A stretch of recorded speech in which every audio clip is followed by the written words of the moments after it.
দান করি ওয়াহাবু লিমান ইয়াশাউ যুকর, আর আমি আল্লাহ যাকে চাই পুত্র সন্তান দান করি।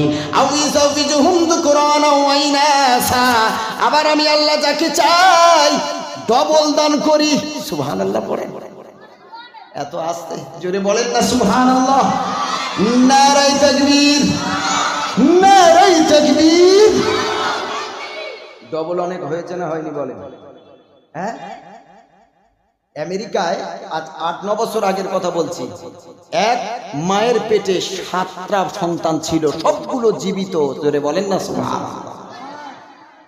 কটা সন্তান? 7টা সন্তান। আমি সেই পেপার কেটে রেখে দিয়েছি, এভিডেন্স গুলো সঙ্গে রেখেছি, প্রমাণ যে আল্লাহর কুদরতি ক্ষমতা কত। ভাইরা আমার, আল্লাহ রাব্বুল আলামিন বলেন আমি যাকে চাই একটা দিই, যাকে চাই দুটো দিই, যাকে